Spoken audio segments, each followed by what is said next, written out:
Welcome to the Poppy War vlog. I was not planning to vlog about the Poppy War, but I started reading it and I had things to say, so I started recording a vlog. I actually recorded the first clip on my Instagram story. I just posted a reading update and then realized that I had more to continue on about this book, so I just started filming vlog videos as well. If you don't know about the Poppy War, it is an Asian-inspired fantasy. It is kind of a historical fantasy. It is based on the events of the Sino-Japanese War.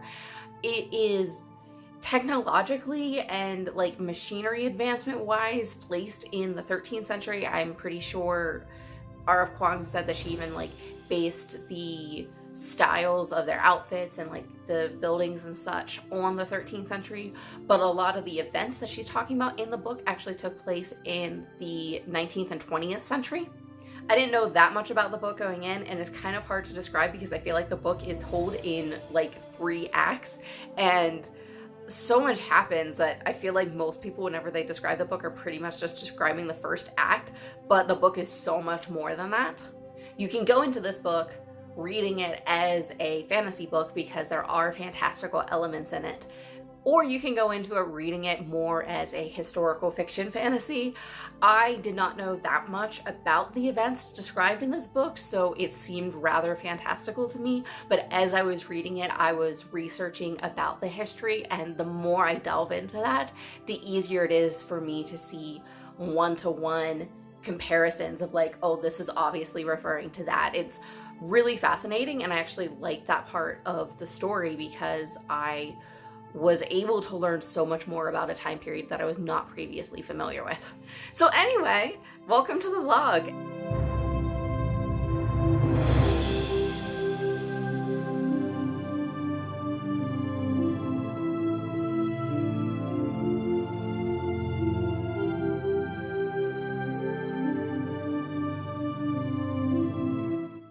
So I am reading The Poppy War, which I put off reading and almost didn't read at all because I heard it was incredibly violent, which I just think shouldn't be a concern of mine anymore because this is not the first book I've put off reading because I heard it was violent. And I love it. Through 9 chapters, it is among the best books I've ever read. It is amazing. Now, I am reading this as part of a book club, and 2 of the people in the book club have said they enjoyed the first half of the book, but they didn't care for the second half of the book, and that makes me really nervous, what is to come. But right now, I'm in love. So I am exactly halfway through The Poppy War, and I'm listening to the audiobook, which is fantastic. It is narrated by Emily Wu Zeller, and I seriously want to say she's elevating the experience for me. She's doing a fantastic job. But at the same time, I kind of wish I own the book because I want to highlight so many passages. There's so many things that they keep talking about and things that they're exploring, themes that are being explored, and I just want to highlight so many passages, and I'm listening to the audiobook, so I can't, and it hurts me a little bit. I might have to go look for quotes on the internet from this book after I'm finished because I don't want to spoil anything at this point, but I am really enjoying myself. We have switched to focusing on the war more now, which, from my understanding, it gets a lot more violent from here, so hopefully I'll still enjoy it.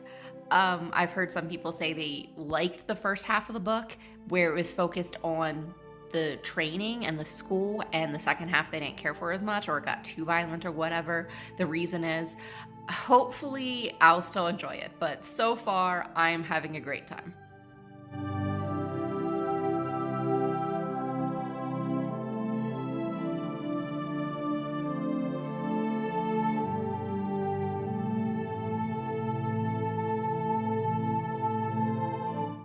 I am sitting outside the library. You can join me in visiting the library.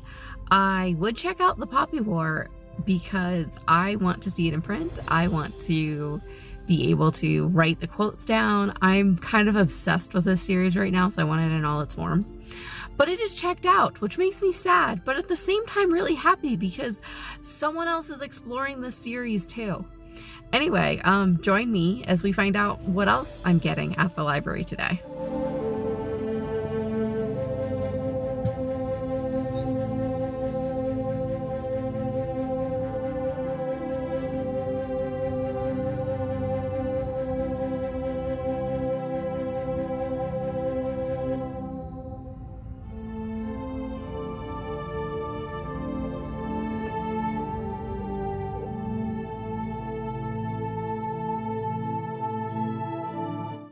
You remember Ko, the face stealer from Avatar The Last Airbender? Ko, the face stealer, is in this book. She's not called Ko, the face stealer. I already forget the name of the creature. But it's the same creature, and it's so creepy, and it's so well done. And I am loving every second of this book. Okay, that is all. That's my update. But just, oh my gosh! Listening to like 3 hours of the Poppy War this morning, the audiobook, and it's just been like intense thing after intense thing, and I need a break. I'm getting really close to the end, and I'm still really liking it. It's a lot. I feel like I'm reading it too fast because I feel like I need to go back and reread it. Like I already want to reread it, and I want to reread it slower so that way I can properly absorb and digest all of the themes that are going on in this book. It's really good, and like I said, there's so much I want to like stop and highlight. I really want the physical book. I think I want to like read the physical book while I'm listening to the audiobook because I also really like the audiobook. Today we're going to be going for a hike at a local extinct volcano. We're hiking to the top of it, and it's a short hike, but it's kind of tricky because you ascend 1,000 feet of elevation in 3/4 of a mile. So it always kind of pushes me a lot. It's a little bit more than I have been doing lately. But I'm going to pretend I'm Rin, carrying the pig to the top of the mountain. That's how I'm going to get through it today.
The mountain just at sunset here off the volcanic cone.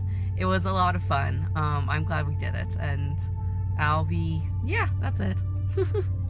I know my hair's a mess because it was under the hat the whole time, but it was a lot of fun. I'm glad we hiked. I feel like really proud of myself for actually accomplishing this hike. So I finished the Poppy War, and I'm obsessed. I need to reread this book immediately, and I need to read the next book immediately. Like, oh my gosh. Right after the audiobook, there was an interview with R.F. Kuang, and I found that interview very interesting, and then I went and found more interviews that R.F. Kuang gave about the Poppy War, and I need to know everything about this book. I also was looking up some of the history. Read by Tiffany has an excellent blog post that is about the actual historical events that the Poppy War is based on, and the Library of Alexandria also has a video explaining the history behind the Poppy War. I recommend both of those if you're interested in learning more about the history that the Poppy War is based on. I know I've definitely learned a lot through this experience. This is not an area of history that I'm familiar with very much at all. I was captivated by the story from page 1 and captivated all the way till the last page. Like, I don't know that I have been so obsessed and so just enthralled and have to finish a story as I have been with the Poppy War. Like, it has been so long since a book has totally captured me and drawn me in the way the Poppy War has, and it was an amazing experience. It really feels like every line that is written in the Poppy War is absolutely necessary to the story, which does also make the story feel like it moves at a very fast pace, and it makes me feel like I just can't put the book down. Obviously, as I was expressing in the previous vlog clips, like, I just can't stop reading it, but at the same time, I got very close to the end and I was like, I almost don't want to finish it. Also, this book's kind of exhausting, but I have to know what happens next. I can't put it down. It's so much. R.F. Kuang seems like an amazingly intelligent person, and I'm definitely interested in reading more of her books. The interview at the end of the audiobook of The Poppy War gave me a little bit of insight into some of the things that she was thinking whenever she wrote this story, and did make me view one of the scenes differently. So, without spoilers, one of our characters in this story, as a young girl, whenever she gets her first period, does decide to sterilize herself with the encouragement of the adults around her. And R.F. Kuang says she feels like this scene is often read as like a women's empowerment scene, but she actually wrote it in with the thought process that this is more of a child abuse scene, because in what scenario would adults surrounding a very young girl encourage her to sterilize herself when she's really too young to be making that decision? In what scenario would that happen and it not be abusive? I don't think I initially read the scene as women's empowerment, but it did give me a different perspective of that scene, and I found that really interesting to think about, and to think about in the context of the entire story.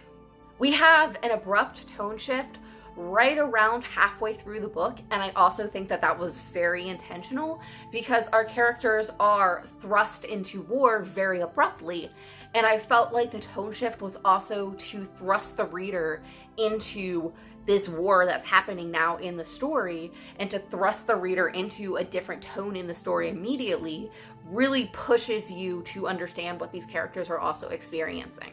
The war is very violent, but it's not like violence on every single page continuously. The violence, for the most part, is contained to a single chapter that's about this battle and the aftermath of this battle, and it is absolutely terrifying and horrific to read about. But it's also told in a sensitive way, and it felt very organic to the story. I think part of this too is many of the atrocities that are described in the story. This is very much based on a battle that actually happened, and the atrocities that happened during and the aftermath of this battle are based on things, not even just based on things, like this is what actually happened in the real battle, and knowing that makes it all the more terrifying and horrible to read about.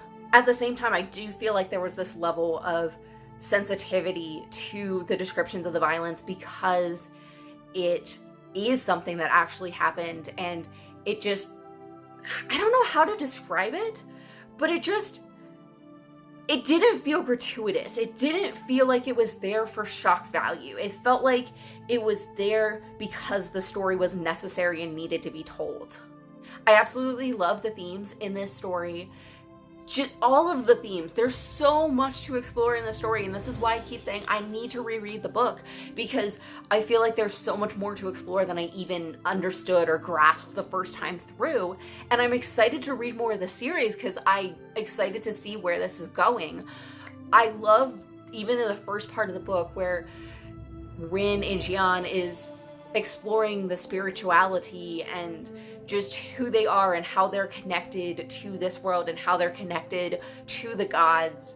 And that is a continued exploration that Rin goes on throughout the story. We also definitely have themes of war and what that means and what humans are capable of doing and what they're capable of doing to each other, especially whenever they see the enemy as no longer human, and what we do to justify our actions so that way we can live with ourselves, and just how we view other people, especially in times of war. It explores even the desire for revenge that you have whenever these atrocities are committed to what you consider your people, and you just want to go and do those same things again, even though you're horrified that it happened to innocents on your side.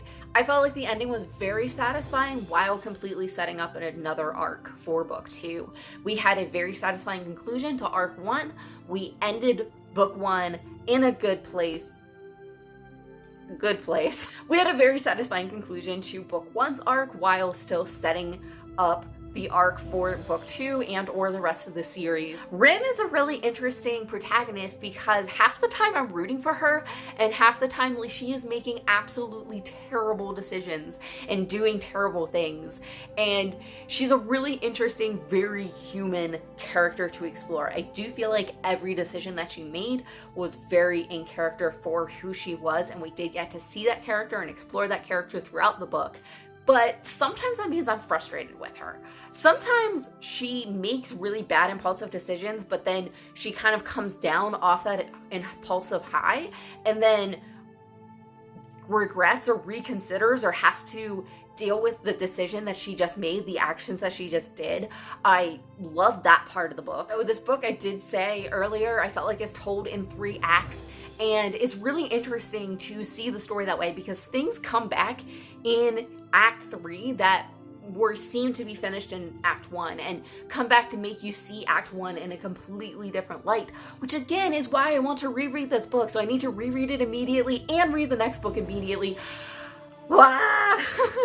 I don't know if there's anything else to say. I just know that I love this book, that I love this story, that it is going to live in my brain for a very long time. This is a story I'm going to think about and continue to think about over and over again. It is a story that I'm going to continue to explore. I'm definitely going to reread it. I'm going to read more of the history behind it, just everything. I hope you enjoyed going on this journey with me. If you want to see the links to the blog post read by Tiffany or the video by Library of Alexandria that explains more of the history, I will have them linked in my description.